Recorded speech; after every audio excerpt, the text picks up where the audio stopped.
નમસ્કાર વિદ્યાર્થી મિત્રો, હું શીતલ ધનાવાડિયા આપ સૌનું વિમળા વિદ્યાલય ઈ ક્લાસીસમાં હાર્દિક સ્વાગત કરું છું. આજે આપણે ધોરણ 6 વિષય હિન્દી જેની અંદર પ્રકરણ પહેલું દયાલુ શિકારીની અંદર આજે આપણે સ્વાધ્યાયની અંદર કહાની આપેલી છે જેની સમજણ મેળવીશું. તો સૌ પ્રથમ વિદ્યાર્થી મિત્રો, મેં તમને અગાઉ કહ્યું કે કેવી રીતે આપણે કહાની બનાવવાની રહેશે. તો સૌ પ્રથમ આપણે ચિત્રને જોવા પડશે અને ચિત્રને જોઈ પછી આપણે કહાની બનાવીશું. તો અહીંયા પણ આપણે સૌ પ્રથમ ચિત્રને જોઈશું. તો અહીંયા ત્રણ એટલે કે કેવા અલગ અલગ ત્રણ આપેલા છે. અહીંયા એક કહાની આપેલી છે અને અહીંયા બીજી કહાની અહીંયા આપેલી છે, તમે જોઈ શકો છો. તો પહેલી કહાની આપણે અહીંયા જોઈશું. તો સૌ પ્રથમ તમે અહીંયા જોઈ શકો છો કે અહીંયા બે હંસ આપેલા છે અને શું આપેલું છે તમે જોઈ શકો છો કે અહીંયા બે હંસ છે અને કાચ શું છે અહીંયા બાતુન તમે બધા જાણો ઓળખો છો શું છે. તો અહીંયા એ કાચબાભાઈ છે. તો અહીંયા કાચબાભાઈ, અહીંયા વ્યક્તિઓ. તો આના પરથી કહાની તમે સાંભળી હશે, છતાં પણ હું તમને આજે આ કહાની કહીશ.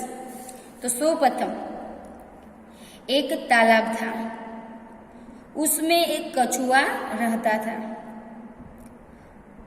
वह बहुत बातूनी था, वही दो हंस भी रहते थे. आप देख सकते कि चित्र के अंदर एक तालाब છે જેની અંદર કુણ છે. તો એ તળાવની અંદર એક કછુઆ એટલે કે કાચબો પણ રહેતો હતો અને તે શું છે તો બહુ જ બાતુની. તમે લપલપ્યા કાચબાની કહાની સાંભળી છે કે નથી સાંભળી? તો અહીંયા આ પણ એવી જ રીતે લપલપ્યા કાચબા છે કે જે બહુ બાતુની. હિન્દીની અંદર આપણે શું કહેશું? લપલપ્યો કાચબો, પણ આપણે હિન્દીની અંદર શું કહેશું? બાતુની. તો અહીંયા વહ બહુત બાતુની થાય એટલે કે બહુ બોલ કરતા. આપણે એમ કહીએ ઘણી વખત આપણે આ તો કે બહુ બોલ કરે છે, એવી રીતે આ પણ બહુ જ બોલ કરે છે. तो ये बहुत बातूनी था. तो उस जंगल એટલે કે उसी तालाब में दो हंस भी रहते थे और वे उसके अच्छे मित्र थे. એટલે કે આ બંને જણા એકબીજાના સારા મિત્ર હતા. एक साल वहाँ बहुत बरसात એટલે કે वहाँ पे बहुत कम बरसात हुई. तालाब का पानी सूख गया और हंसों ने कछुए के साथ दूसरे तालाब जाने पर का निश्चय किया. वे एक लकड़ी ले आए और उसके एक सिर को अपने चोंच में पकड़ लिया. बीच का भाग कछुए ने अपने मुंह में पकड़ लिया. आप देख सकते हो कि क्या हुआ कि એટલે કે વરસાદ બહુ જ ઓછો પડ્યો અને વરસાદ બહુ ઓછો જ પડવાને કારણે શું થયું? કછુઆને એટલે કે બંને હવે જંગલની અંદર જંગલમાં રહેવાવાળા હોય અને જંગલમાં રહેવાના કારણે શું થાય? વરસાદ ઓછો પડ્યો એટલે કે પાણીની અંદર રહેવાવાળા હોય ને પાણી શું થાય કે પાણી ના હોય તો ત્યાં પોતાનો જીવ જીવી શકે? ના જીવી શકે. માટે એ શું કરે છે? બીજા તળાવની અંદર જવાનો નિર્ણય કરે છે કે આપણે અહીંયા તળાવ છોડીને બીજા તળાવમાં જઈશું.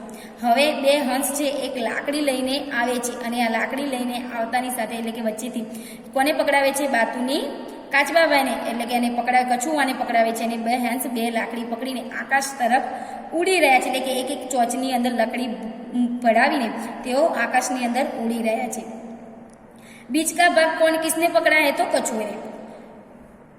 बोल फिर क्या हुआ कि दोनों ने एक प्रॉमिस किया. लेकिन कछुआ को क्या कहते कि हम तुम्हें दूसरे तालाब में जब तक नहीं ले जा सकते तब तक तू रास्ते में कुछ भी नहीं बोलेगा. लेकिन क्या हुआ? कछुआ तो क्या था आप जानते हैं, बहुत बातूनी था. वो तो चुप रह ही नहीं जाता था. तो उसने बोला कि ठीक है, मैं रास्ते में तक हम दूसरे तालाब में नहीं जाते तब हम एक दूसरे से बात मतलब मैं बोलूँगा नहीं, ऐसी प्रॉमिस करता है. लेकिन क्या हुआ कि आप देखो, आप अपने घर पे रहते हो और आपके आकाश में कोई दो हंस एक कछुआ का लेकर आपके छत से उड़ के जाए तो आप उस पर कमेंट करेंगे या नहीं करेंगे? करेंगे.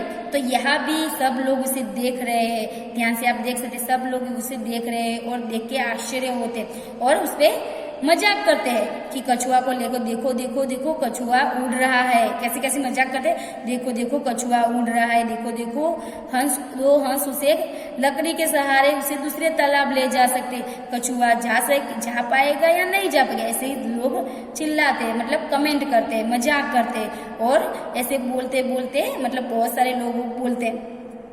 એટલે बोलते हुए तो क्या हुआ कि कछुआ भाई तो बातों नहीं थी, उसको तो क्या हुआ कि वो खुद बहुत बातों नहीं होने के कारण सबकी बात उसके कान पे पड़ती है, सब बोलते हैं तो वो सुनते हैं, लेकिन क्या हुआ कि वो अपने आप को ध्यान से उसको बोला था कि जब तक हम दूसरे तालाब में नहीं जा सकते तब तक तुम बोलोगे नहीं, फिर भी वो क्या करता है, वो लोग उसे जब लोग उस पर मजाक करते हैं तो वो तुरंत बोलने जाता है, उसको उत्तर देना जाता है कि आप बोल रहे हो, लोगों को जो लोग उसको देखकर चिल्लाते हैं, मतलब बोलते हैं मजाक कर रहे हैं, उसको देखकर वो बोलता है कि आप मुझे देखकर हंस रहे हैं, मैं उसका उत्तर देने जा रहा है, और तुरंत जब भी वो उत्तर देना जाता है तब भी वो वहां से गिर पड़ता है। आप देख सकते हैं वहां लकड़ी छूट जाती है और वहां से गिर पड़ता है और तुरंत वो जमीन पे पड़ जाता है और वहां वो मर जाता है। जमीन पर इतनी ऊंचाई से मतलब गिरने के बाद कोई बचेगा तो नहीं, तो लेकिन इतनी ऊंचाई से वो गिरने के बाद वो तुरंत वहां से गिर पड़ता है। એટલે કે શું થાય છે કે એટલે કે તમે જોઈ શકો છો કે હંસ એને લઈ જતા હતા, પરંતુ એને અહીંયા પોતાનું મૃત્યુ થાય છે, એટલે કે શેના કારણે મૃત્યુ થયું તો કે પોતાની બહુ બોલવાની આદત, એટલે કે અહીંયા આ કહાનીમાં તમને શું શીખ મળે છે કે बहुत बोलने की बुरी आदत, એટલે કે इसके कारण बड़ा संकट खड़ा हो सकता है, यहाँ तक कि जान भी जा सकती है। यह कहानी में बातूनी न बनने की सीख देती है। तो आप जो सकते कि कहानी के अंदर कछुआ दो मित्र हुए, उसको मित्रों को उस पर दया आई और उसने सोचा कि चलो हम इस तालाब सूख गया है तो हम तो इस तालाब में रहेंगे, लेकिन नहीं, हम कछुओं को भी दूसरे तालाब में ले जाएंगे क्योंकि हम कछुआ हमारा मित्र है। तो हम उसको दोस्ती का मित्रता दिखाते हैं और उसे एक लकड़ी पे ले जाते हैं। लेकिन क्या हुआ, सबकी बात सुन के सब उससे जब मजाक करते हैं तब उसके मजाक पे कछुआ अपने आप को कंट्रोल है, लेकिन वो अपने आप को बात तो नहीं था, मतलब वो बोलना नहीं था, फिर भी वो बोल जाता है और बोलने के साथ ही वो नीचे गिर पड़ता है और गिरने के साथ ही उसके जमीन पर आप सोच सकते कि इतनी बड़ी आकाश की ऊंचाई से वो नीचे गिरे तो क्या होता है, आप जानते हो कि ऊंचाई से गिरने से क्या होता है, मृत्यु होता है। तो वह जो उसके दो हंसों से मित्रता की फिर भी वो बच सका नहीं। आप देख सकते हो कि उसकी जान चली गई, कैसे कि सारे सरस जाने उसके दो मित्र थे फिर भी उसको बचाने की कोशिश, फिर भी वो जब अपनी लकड़ी मुंह से छूट गई और गिर पड़ा और जमीन से टकरा गया और वो मर गया। तो यहाँ पे हमें सीख मिलती है कि संकट में हमेशा कम बोलना, लेकिन कभी कभी बातूनी के कारण हमें क्या होता है, हानि भी होती है। ज्यादा बोलने के कारण हमें हानि भी हो सकती है और हानि तो हानि, पर ज्यादा बोलने से कारण हमारा जान भी जा सकती है। बच्चों, आपको भी मैं यही सीख देती हूँ कि आपके वाली, आपके माता पिता आपको कुछ सिखाते, ज्ञान देते कि बोलते हैं बच्चे कम बोलो, तो फिर भी आप बार बार इतना बोलते उसका बात ध्यान में लेते नहीं। तो आप सभी को ये सब बात ध्यान रखनी चाहिए कि आपके माता पिता जो आपको वो वडील है, आपको जो भी सिखाएंगे वो सही सिखाएंगे, वो गलत नहीं सिखाए, क्योंकि उसको जीवन का ज्ञान होता है, उन्हें जीवन देखा है कैसे जिया जाता है, कि कौन सी आदत अच्छी होती है, कौन सी बात बुरी होती है, वो अपने माता पिता को ज़्यादा पता होती है।